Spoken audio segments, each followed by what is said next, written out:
David, vamos a ponernos en pie, mis amados. Vamos a descansar un momentito y vamos a tomar nuestras Biblias en el libro de los Hechos de los Apóstoles, capítulo 28. Quiero despedirme por esta noche. Quiero desearles a ustedes un feliz año. Creo que están comenzando de la forma más idónea el año, sirviendo y celebrando todas las cosas que Dios ha hecho en sus vidas. Y solamente quiero dejar este pensamiento en ustedes a que nada nos impida seguir predicando a Jesucristo. La persona que tiene pasión por las cosas de Dios, la persona que tiene amor por los perdidos, no ve obstáculos, ve oportunidades. A él o a ella no le importa en realidad qué es lo que tenga que hacer, siempre y cuando el objetivo primordial sea presentar a Jesucristo como el Señor y Salvador de la vida de aquellos que necesitan entregarle. Así que quiero felicitarlos por estos 25 años y por las noches que vienen de júbilo, de gloria, de celebración. Y en noviembre, si el Señor nos permite, nos volveremos a ver para participar con ustedes y poder venir y pues terminar esta gran celebración y todo el júbilo del año 2013. Hechos capítulo 28, versículo 23 al 31. Hechos capítulo 28, versículo 23 al 31. Voy a pedirle que tenga toda la confianza de leer la palabra del Señor. Si no tiene Biblia, ahí está en la pantalla, en la cita. Vaya leyendo con nosotros y luego vamos a pedir la bendición. Dice así el Señor en su palabra: y habiéndole señalado un día, vinieron a él muchos a la posada, a los cuales les declaraba y les testificaba el reino de Dios desde la mañana hasta la tarde, persuadiéndoles acerca de Jesús, tanto por la ley de Moisés como por los profetas. Versículo 24, todos, ¿qué dice?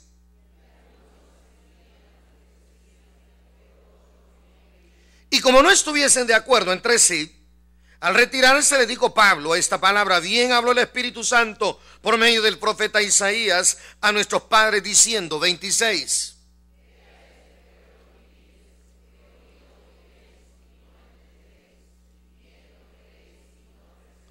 Porque el corazón de este pueblo se ha engrosado y con los oídos oyeron pesadamente y sus ojos han cerrado, para que no vean con los ojos y oigan con los oídos y entiendan de corazón y se conviertan y yo los sane. Versículo 28.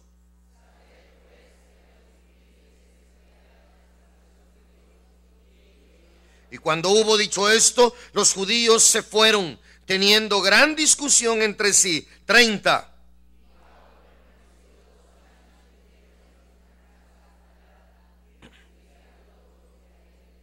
Predicando el reino de Dios y enseñando acerca del Señor Jesucristo abiertamente y sin impedimento. Padre, qué dicha, qué fortuna, qué bendición. Y nos sentimos, como dice tu palabra, bienaventurados, doblemente bendecidos al poder nosotros poder estar en tu casa. ¿Cuántas personas no quisieran tener un lugar donde adorarte? No lo tienen, no pueden. ¿Cuántos no quisieran tener una Biblia, Señor? Anhelan tener una Biblia en sus manos, no pueden porque se los prohíben. ¿Cuántas iglesias carecen de pastor? Y Señor, podemos hablar de muchas cosas que otros no tienen, que a nosotros nos sobran. Queremos pedirte que ni a ellos ni a nosotros nos falte el deseo de predicarte, de exaltarte, de glorificarte. Y no importa cuántos impedimentos podamos tener, siempre queremos tener el deseo de poderte honrar. Háblanos a nuestro corazón, te lo pedimos en el nombre de Jesús. Amén y amén. Pueden tomar asiento, por favor.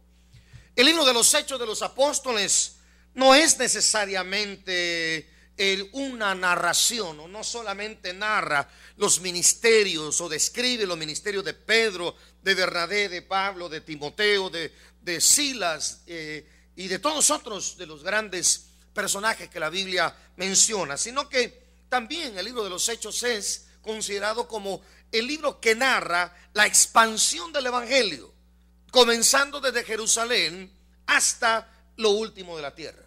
En el libro de los Hechos capítulo 1 versículo 8 aparece el texto que nos dice a nosotros: pero recibiréis poder cuando haya venido sobre vosotros el Espíritu Santo, y me seréis testigos en Jerusalén, en toda Judea, en Samaria y hasta lo último de la tierra. Nosotros entendemos cuando llegamos a aquel pasaje maravilloso donde el apóstol Pablo en capítulo 15 de Romanos, versículo 19 al 21, donde dice: y de esta manera me esforcé a predicar el evangelio de Cristo, no a donde ya otros han predicado, sino a donde nunca han escuchado, a donde nunca otros han visto. Y dice: y todo por orden, desde Jerusalén hasta el Ilírico, todo lo he llenado del evangelio de nuestro Señor Jesucristo. Hay un versículo que a mí me impacta muchísimo, y es uno cuando dice que aquel hombre maravilloso, aquel profeta de Dios Samuel, en el capítulo 3 versículo 20 del primer libro de Samuel, dice: y todo Israel, desde Dan hasta Beerseba, toda Palestina, desde Dan hasta Beerseba, conoció que Samuel era fiel profeta de Jehová. En el año 63 después de Cristo, ya el apóstol Pablo había pasado unos 28 años de su ministerio. 3 nos faltan a nosotros para llegar a esto. Le faltaban 4 años desde el punto de vista cronológico para que llegara Nerón y truncara no solamente los buenos deseos de él, sino también de la iglesia, lo cual no logró, porque ya venía preparando a un sucesor llamado Timoteo, y luego Juan allá en Éfeso y Timoteo en Éfeso también, y el evangelio no lo paró nadie. Pero en el año 63 después de Cristo, y ya habían pasado unos 28 años de ministerio en la vida del apóstol Pablo, da inicio un ministerio pujante, tremendo, fructífero, impactante. No, lo que hizo Pablo no lo hizo ninguno de los 12 apóstoles que vivieron y conocieron a Jesucristo. Como un abortivo, como dice la Biblia, llegó a tener ese impacto y esa pasión tremenda por predicar a Jesucristo. Y antes de que llegara el ocaso de su vida, y antes de que llegaran los últimos momentos de su vida, nunca dejó de predicar a Jesucristo, aunque llegaron enfermedades a él que pudieron haberlo a él desanimado y desahuciado, y no dejó de predicar. Enfermedades como una ceguera, enfermedades también como laceraciones en su espalda, que pudieron haber sido consideradas como un instrumento del diablo, como instrumento del enemigo, para decirle: Pablo, mira, lo único que ganas es que te golpeen, has perdido la vista, has perdido tu salud, has perdido tu libertad. Varias veces el apóstol Pablo tuvo que estar en prisión por haber predicado el evangelio de Jesucristo, y pudieron haber llegado pensamientos a su mente y a su corazón para desanimarlo, para desenchufarlo, para desactivarlo de toda aquella pasión que él tuvo desde el momento que se encontró con Jesucristo allá en el camino a Damasco. Hubo traiciones entre compañeros. Por ahí habla de un tal Demas que dice: Demas me ha abandonado, amando más al mundo, y se ha ido. Dice: todos me han abandonado, no hay ninguno a mi lado. Hubo traiciones, las sintió en carne propia, lo vivió en carne propia. El mismo Apolos, el mismo Bernabé, Marcos y cantidad de personas que vieron, o simple y sencillamente vieron en Pablo algo como una oportunidad para trascender, como que fuera un peldaño en su ministerio. Se quisieron colgar del éxito del apóstol Pablo. Cuando ya no lo necesitaron, chao, les dio la espalda y con permiso, y por aquí más cerca.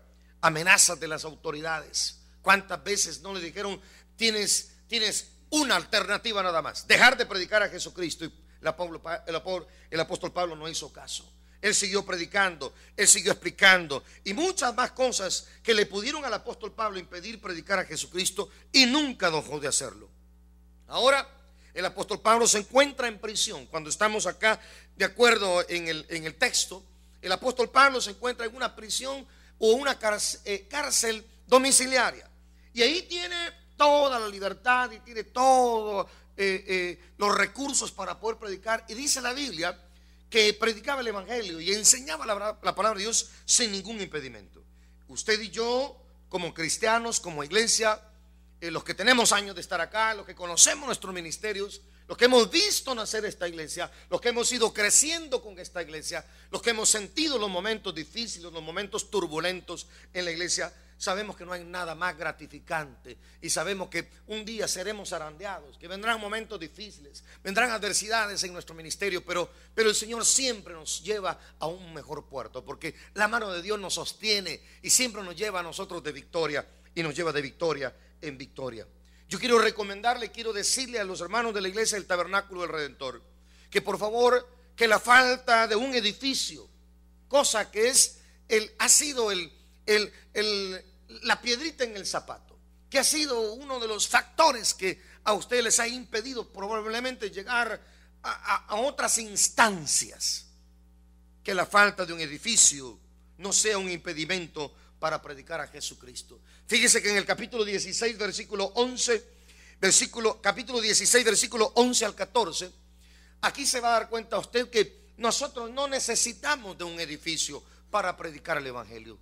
Yo conozco de muchas personas y vengo pues de un mundo allá en el estado de Texas, donde aparecen una cantidad de pastores, aparecen una cantidad de estudiantes recién egresados de los institutos bíblicos o los seminarios, y empiezan a hacer solicitudes que necesitan sillas y que necesitan un edificio y que le mandan 500 seminarios y necesitan que la Sociedad Bíblica Internacional les envíe Biblias para poder comenzar. Y cuando se dan cuenta que ninguna de estas organizaciones les da a ellos lo que han solicitado, no continúan con su ministerio. A veces, mira qué difícil, nosotros hemos tenido que comenzar las 9 iglesias que nosotros tenemos en Brownsville. Hemos comenzado en talleres, en salones de bellezas, en salones sociales, en garajes. Hemos comenzado nosotros también en patios. No nos hemos visto enmarañados o atrapados o hemos llegado a querer forzar o obligar a Dios a que nos dé un edificio para poder nosotros comenzar una iglesia. En el capítulo 16, versículo 11 al versículo 14, lo que conocen el orden cronológico y el nacimiento de la primera iglesia en Europa. Vean lo que pasó acá. Zarpando pues de Troas, vinimos con rumbo directo a Samotracia, y el día siguiente a Neápolis, y de ahí a Filipos, que es la primera ciudad de la provincia de Macedonia, y una colonia.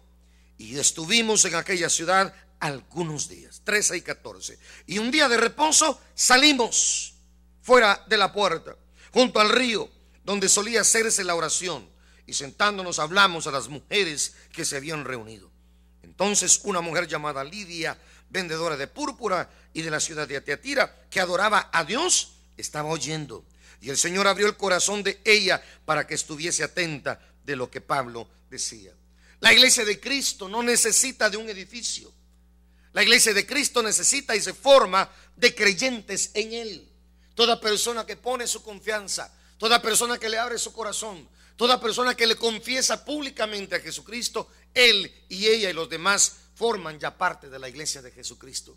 Yo conocí la primera iglesia de aquí, el tabernáculo del Redentor de Vancouver. Conocí la Ruth Morton, conocí las 3 o 4 lugares donde han estado ustedes, y me he dado cuenta que ustedes no han sido víctimas de la vanidad. Ustedes no han sido víctimas de porque otros tienen otra congregación y ustedes no. Ustedes no han dejado de hacer lo que Dios los mandó a hacer, y Dios a ustedes les ha bendecido de una forma tremenda, aún sin tener un edificio propio.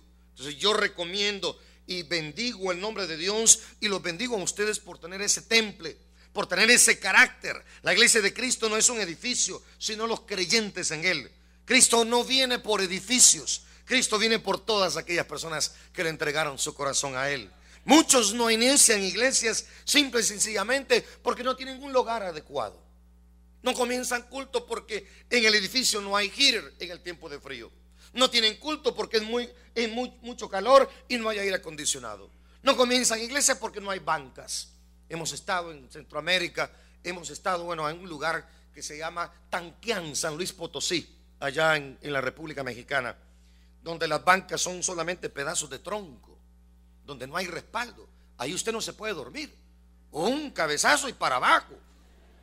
La unción del Espíritu Santo vino sobre usted, y los hermanos vienen de 3, 4 kilómetros de distancia. Hemos estado predicando en medio no de zancudos ni de mosquitos, en medio de chinches volar, y viera que how tasty they are, ¿sabe? Vea, momentos, la comodidad de nosotros, las bancas, la alfombra, el sonido, todo esto que tenemos acá. Yo insto y animo, y estoy seguro que ustedes no hacen ni siquiera, no le ponen atención, hacen caso omiso el hecho de que no tengan un lugar propio, de que ustedes no tengan una firma sobre un edificio y que digan les pertenece al Tabernáculo Bíblico Bautista del Redentor de Vancouver, Canadá. Que la falta de un edificio no nos impida a nosotros predicar a Jesucristo. Que la falta de un equipo de sonido no nos impida a nosotros proclamar las buenas nuevas del Evangelio. Vea lo que dice el capítulo 21, versículo 34 al 40, allí en el libro de los Hechos de los Apóstoles. capítulo 21, versículos 34 al 40. Que la falta de un equipo de sonido no nos impida a nosotros a proclamar a Jesús. En el versículo 34 del capítulo 21, vea lo que dice la escritura. Pero entre la multitud, unos gritaban una cosa y otros otra.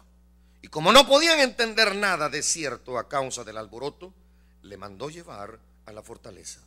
Al llegar a las gradas, aconteció que era llevado en peso por los soldados a causa de la violencia de la multitud, porque la muchedumbre del pueblo venía detrás gritando: ¡muera! Cuando comenzaron a meter a Pablo en la fortaleza, dijo al tribuno: ¿se me permite decir algo? Y él dijo: ¿sabes griego? ¿No eres tú aquel egipcio que levantó una sedición antes de estos días y sacó al desierto a los 4,000 sicarios? Entonces dijo Pablo: no, yo de cierto soy un hombre judío de Tarso, ciudadano de una ciudad no insignificante de Cilicia, pero te ruego que me permitas hablar al pueblo. Y cuando él se lo permitió, Pablo, estando en pie en las gradas, hizo señal con la mano al pueblo y, hecho gran silencio, habló en lengua hebrea diciendo. Y ahí comienza la narración de lo mismo del capítulo 9, capítulo 22 y el capítulo 26, donde él relata su conversión, donde él relata el encuentro maravilloso con Cristo Jesús. Es necesario tener un buen sonido. Es necesario tener, tal vez ahora como la tecnología nos lo permite, tener un buen micrófono y podernos comunicar para que llegue el mensaje del evangelio de la mejor forma o la forma más clara. Pero han habido a través de la historia grandes predicadores que predicaron sin micrófono. Cristo lo hizo sin micrófono. Pedro predicó un sermón en el día de Pentecostés y se convirtieron 3,000 personas. El apóstol Pablo lo mismo. Han pasado tantas cosas desde que aparecieron aquellos micrófonos con alambre. Yo no los puedo usar porque un día casi me tropezaba en el altar. Por eso no me gusta cargar cosas en la mano. Micrófono lo quiero centradito para poderme yo expresar. Yo hoy veo que hay predicadores que van con lo último de la moda. Un día me pusieron uno de esos chiquititos, casi se me mete en la nariz esa cosa, el micrófono. Ya parecía, ya no era Chayán, sino que Choyón iba a ser yo, ¿verdad? El que iba a dar en el púlpito. Y hoy predicadores, que no te agarren esas cosas, negro, a ti, ¿oíste? De andar pidiendo micrófonos especiales ni nada de eso, ¿oíste? Y hay gente, ¿verdad? Hay predicadores: necesito que el micrófono sea un Sennheiser y que las bocinas tengan tantos ohmios y que tengan tanto wattaje y que quiero un feedback y que quiero que me den un riff effect. Total, usted. ¿Sabe usted que había un hombre allá por los años 1800 y pico? Su nombre era Charles Spurgeon. Él construyó el tabernáculo metropolitano de Londres con una capacidad para más de 5,000 personas. No tenía micrófono. Pero como para Dios no hay nada imposible, Dios ajustó todo esto y le metió un micrófono adentro de su pecho. Tenía una resonancia. Dicen que el tipo se escuchaba con una voz sonora. Y habían personas que estaban en cualquier parte del tabernáculo metropolitano de Londres y le escuchaban perfectamente. Para Dios no hay nada imposible. Y hay muchos de nosotros que limitamos. No tenemos un edificio, no predico. No tenemos un micrófono o sonido, entonces no puedo predicar. Estos hombres predicaban de una forma intensa. Esos hombres predicaban, pero con una dinámica maravillosa. Yo quisiera pedirle a las iglesias que están comenzando, a las que han trascendido, a las que ya tienen renombre, que no veamos nosotros obstáculos para predicar el evangelio. Que empecemos a crear nuevas dinámicas, nuevas estrategias, que descubramos cuál es la forma más fácil para poder llegar hasta donde las personas están. Me comentaba el pastor David que andan unos paisanos míos guatemaltecos que vienen a trabajar a unas plantas y que estaba yendo un viernes sí, un viernes no a este ministerio. Tengo 17 años de estar predicando en el departamento de migración y le he predicado a más de 300, oiga esto, más de 300 jóvenes casi por semana. La otra semana que yo llego son 250 muchachos nuevos. Hemos predicado arriba a más de 25,000 niños y jóvenes y señores y damas que han venido del Perú, que han venido de Ecuador, que han venido de todo Centroamérica, que han venido inclusive de Sudamérica, chilenos, uruguayos también, ¿verdad? Que han venido de por allá, y hemos tenido la oportunidad de predicar. Y no se diga pues la cantidad de paisanos mexicanos, de guatemaltecos que han pasado por ahí. Hermano, nosotros no necesitamos micrófonos. A mí me sacan 300 jovencitos en unos bleachers de metal, me dan la oportunidad de predicar media hora, y después de todo esto hacer la invitación. Cantidad de jóvenes, yo no quiero exagerar, pero más del 85% de todos esos 25 mil personas a quienes le hemos predicado han hecho su pública profesión de fe en Jesucristo como su Señor y su Salvador. Mis amados hermanos, oportunidades para predicar hay muchas. Tenemos que abrir bien los ojos nosotros. Tenemos que abrir bien nuestros oídos. Y solamente esto se abre, y estos ojos se abren cuando el corazón está dispuesto y cuando el corazón está abierto para predicar la palabra de nuestro Dios. También, por favor, mis amados hermanos, para los pastores que están comenzando, o para los que ya no han querido seguir porque no hay un salario digno, que la falta de salario no nos impida a nosotros predicarle a Jesucristo. Capítulo 18, versículo 1 al versículo 4. Capítulo 18, versículo 1. Que la falta de un salario digno, que porque no me dan retiro, que porque no me dan beneficios, que porque no me dan gasolina, que porque no me proveen de un vehículo, porque no han podido los hermanos de la iglesia ponerse de acuerdo para darme un apartamento en donde yo pueda vivir con mi familia. Precisamente por eso yo no acepto la oferta, o por eso yo no me voy, o por eso yo no entro en el ministerio, porque los hermanos no están preparados. En inglés dicen una expresión: shame on you. Shame on you. No se trata de eso. No se trata de cuánto yo voy a recibir. Se trata de cuánto yo ya recibí en la cruz del Calvario y cuánto yo tengo que dar para mi Señor Jesucristo. De eso se trata. Capítulo 18, versículo 1 al versículo 4. Vean lo que dice la Escritura. Después de estas cosas, Pablo salió de Atenas y fue a Corinto, y halló allí a un judío llamado Aquila, natural del Ponto, recién venido de Italia, con Priscila su mujer, por cuanto Claudio había mandado que todos los judíos saliesen de Roma, y fue a ellos. Y como era del mismo oficio, se quedó con ellos y trabajaban juntos, pues el oficio de ellos era de hacer tiendas. Y discutían en la sinagoga todos los días de reposo, y persuadía a judíos y a griegos. Es lo primero que preguntan ahora muchos. Es lo primero que preguntan ahora los que están a punto de egresar de un seminario, y empiezan a enviar toda su información, y empiezan a enviar todos sus requisitos, y empiezan a enviar todo su currículum, y se ponen al mejor postor.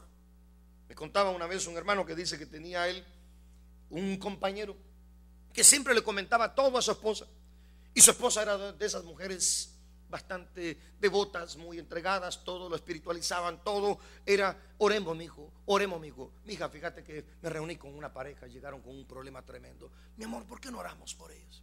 La otra semana, amiga, fíjate que me encontré con una situación que la iglesia necesita, ¿por qué no oramos también? Pues así era, todo lo manejaba así.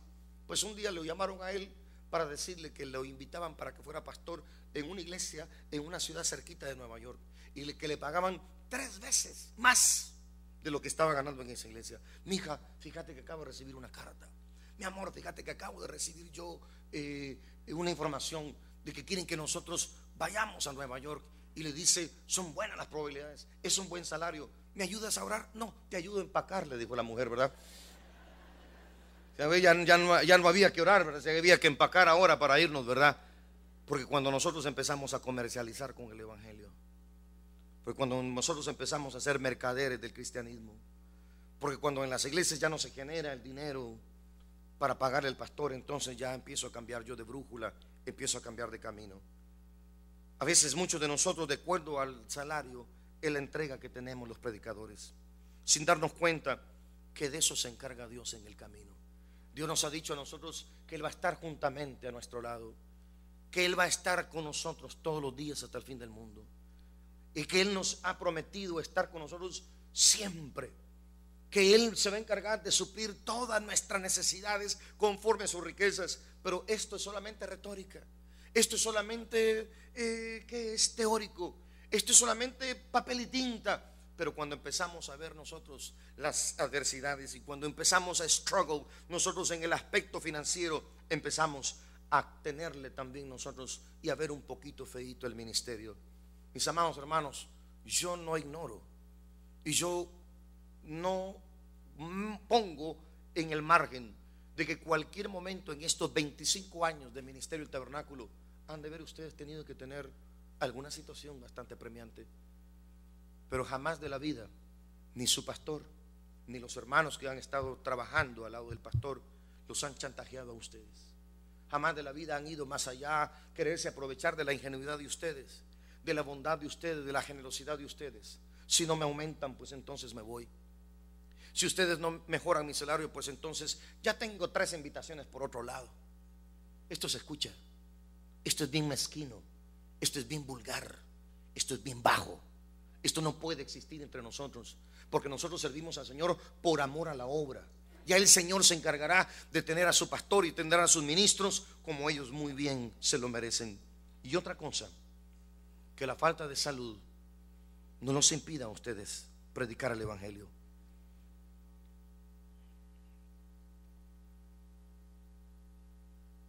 Ustedes no han tenido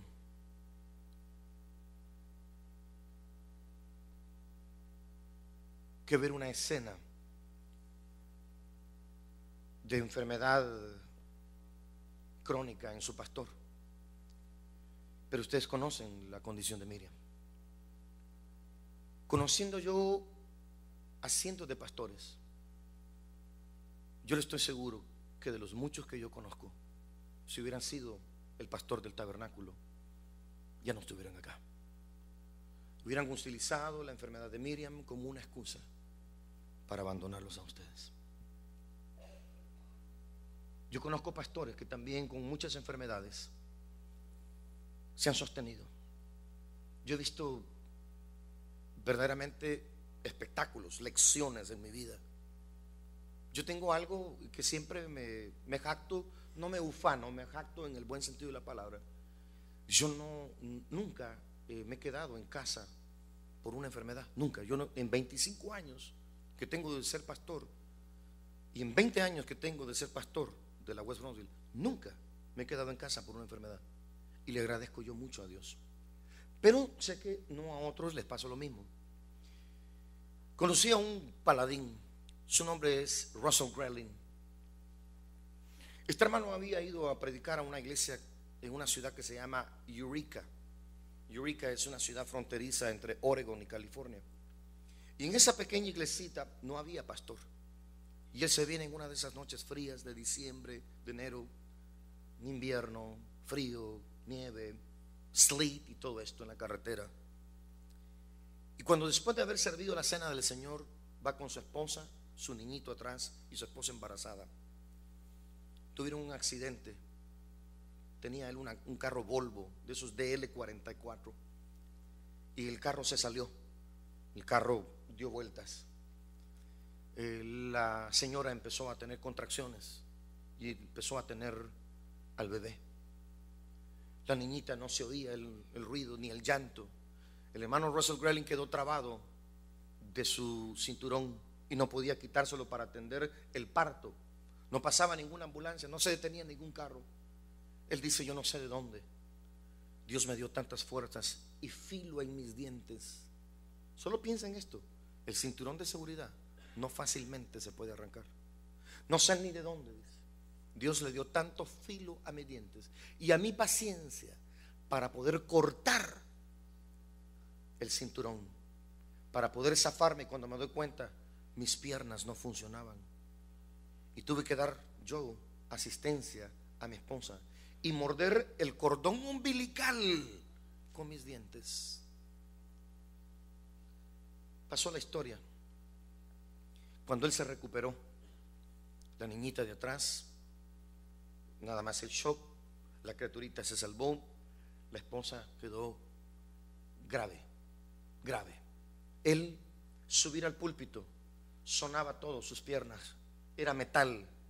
Le pusieron un montón de arnés y un montón de fierros para poderse él en las prótesis. Y cuando uno llevaba para que el hermano viniera a predicar y usufructuamos muchas veces y hasta usamos el testimonio de él para contar las maravillas de Dios. Y cuando le decía el pastor, hermano Russell, por favor, es el tiempo suyo, se acercaban dos diáconos. No, déjeme, dice, yo puedo. Y él se subía y daba una vuelta en el púlpito para incorporarse. Dice, yo aprendí a caerme con mi niño. Yo aprendí, dice, a darle de mamar a mi criaturita porque mi esposa no lo pudo hacer. Yo aprendí a hacer todo esto. Déjeme, por favor, que tengo la oportunidad de hacerlo. Cuando usted escuchaba a ese hombre, usted se le olvidaba la enfermedad que tenía en las piernas. Tenía una pasión tremenda por predicar el evangelio de Jesucristo. Capítulo 4, versículos 13 y 15 del apóstol San Pablo en la carta a los Gálatas. Hermanos, el enemigo es muy astuto. El enemigo, dice la Biblia, que es la bestia más sagaz, más astuta. Gálatas capítulo 4, versículo 13 al 15. Pero Dios es más grande, y el amor que nosotros tenemos por Él, el amor que nosotros tenemos por la obra, hace que aquellas cosas grandes, hace que aquellas cosas verdaderamente que te oprimen, que te quitan la voz, que te hacen gemir, que te hacen gritar, hagas y lo minimices y ni siquiera te das cuenta del dolor que estás sintiendo. El apóstol Pablo, capítulo 4, versículo 13 al 15 de Gálatas, vea lo que dice la escritura. Pues vosotros sabéis que a causa de una enfermedad del cuerpo os anuncié el evangelio al principio, y no me despreciasteis ni desechasteis por la prueba que tenía en mi cuerpo. Antes bien me recibisteis como a un ángel de Dios, como a Cristo Jesús. ¿Dónde está pues esta satisfacción que experimentabais? Porque os doy testimonio de que si hubieses podido, os hubiera sacado vuestros propios ojos para dármelos. ¿Se da cuenta? Que no hay excusa. Y ponemos nosotros muchos obstáculos porque no tenemos un edificio, porque la bodega es muy fría, porque a la par de la bodega hay una taquería y de ahí se pasa el olor del aceite frito, porque hay mucho ruido, porque quedamos enfrente del bulevar, porque no tenemos música para cantar, porque no hay CD, porque no hay piano. Bueno, hermano David se ha dado cuenta, nosotros tenemos 2 pianos y no tenemos quien nos toque. 20 años y no hemos necesitado de pianistas ni de grupos musicales. Es bonito tenerlo, es bonito tener el complemento de todo esto. Yo siento que es importante que una iglesia pueda tener un buen predicador, pero no se le vaya a olvidar esto, que los predicadores tarde o temprano perdemos nuestro toque. Mañana una enfermedad, después tal vez una oferta, después por allá algún problema interno, algún problema familiar, y tenemos que decirles a Dios. La iglesia no puede depender de nadie. La iglesia tiene que depender solamente de nuestro Señor Jesucristo. ¿Se da cuenta? No hay excusa. No deje que nada le impida servir a Cristo. No permita que al tabernáculo del Redentor en Canadá se aparezcan una cantidad de impedimentos, porque si en verdad lo que nosotros queremos hacer es proclamar a Jesús, nosotros no vamos a encontrar ninguna excusa. Vamos a encontrar nosotros oportunidades. Voy a invitarle que ahí donde estamos inclinemos nuestro rostro y vamos a Dios en oración. Padre, te doy gracias por la vida de este pastor, de esta iglesia. Con el hermano David hemos reído mucho, hemos llorado más. A los dos nos preocupa la iglesia que tenemos. A los dos procuramos la mejoría y el avance de nuestras congregaciones. Los dos no hacemos otra cosa más que contentarnos y alegrarnos cuando vemos que tu iglesia responde. Señor, no hay cosa más gratificante cuando vemos almas venir a los pies de Jesús. Los esfuerzos son grandes, pero las satisfacciones son mayores. No todos los que estamos acá bajo este techo, en estas 4 paredes, venimos de los mismos hogares o de los mismos países. Dios tiene su spotlight, su reflector sobre cada uno de nosotros en particular, y Dios sabe perfectamente en donde Jesús mora.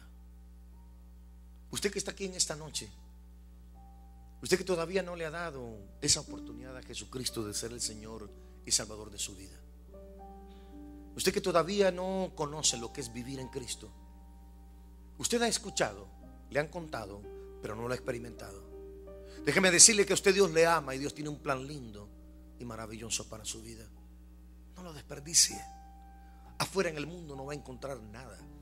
Nadie puede hacer por usted lo que Cristo puede hacer por su alma. Ahí donde usted está sentado, donde usted está sentada mientras nadie le ve.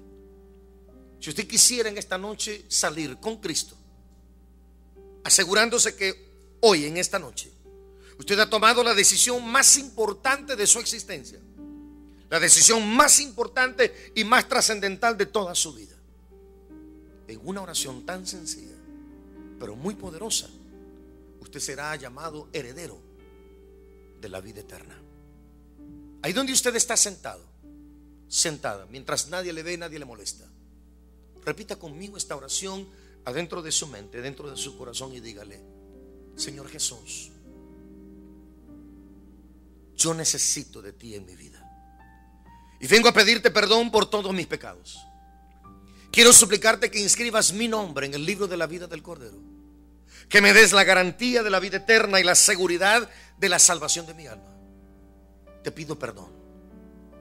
Enséñame a vivir una vida que traiga honra y gloria a tu nombre. Señor, antes de cansarme y antes de fastidiarme con la vida y antes de que otras cosas más entren en mi corazón, quiero que tú vengas a Él y lo limpies de todo lo malo y lo selles con la promesa de tu Espíritu Santo. Todo el mundo sigue orando. El pastor de esta iglesia culminará con la invitación final. Si usted hizo esta oración ahí en su corazón y tiene el deseo en este momento de entregarle su vida a Cristo, yo quiero invitarlo donde está. Levante su mano. Una persona que quiere entregarle su vida a Jesús y recibirlo como el Señor y el Salvador de su alma mientras la iglesia ora. ¿Hay alguna persona? Levante su mano si usted quiere recibir a Cristo en su corazón. El mensaje de la palabra ha sido claro. Dios le ama, tiene un plan para su vida. Dios quiere salvarle, perdonar sus pecados, darle la vida eterna, pero todo comienza con una acción de fe. Entregarle la vida a Cristo Jesús, comenzar una vida nueva. Mientras la iglesia ora, si hay alguien que quiere tomar esta decisión de recibir a Cristo, ¿dónde está? Levante su mano o póngase de pie y déjenos orar por usted. Usted que nos mira por internet, usted también puede tener esta oportunidad. Dígale al Señor de esta manera: Señor Jesús, en este día abro mi corazón y te recibo como el Señor y el Salvador de mi vida. Te doy gracias por tu muerte en la cruz, por tu sangre derramada en el Calvario. En este día, Señor, yo te recibo como el Señor y el Salvador de mi alma. Si usted hizo esta oración, yo quiero animarle a seguir creciendo en el conocimiento de nuestro Señor Jesucristo. Padre querido, gracias por este tiempo de refrigerio que hemos tenido en estos días. Te alabamos y te bendecimos, mi Señor, y queremos expresar la gratitud profunda que tenemos por estos 25 años de fidelidad tuya, de tus cuidados, de tu amor, de estar ahí en el momento de necesidad. Te alabamos, Padre. Bendito sea tu nombre. Bendice a hermano Cheo, llévale con bien a los suyos. De igual manera, hermano Carlos, oramos por su familia y su ministerio también. Ahora, Señor, que vamos a casa, pedimos tu bendición. Bendícenos en nuestra entrada y en nuestra salida, al acostarnos y al levantarnos. Bendice las cosas que emprendamos en esta semana. A nuestros hijos los ponemos en tus manos preciosas, mi Señor, y te damos gracias por tanta bondad tuya. En el nombre de Cristo Jesús. Amén y amén.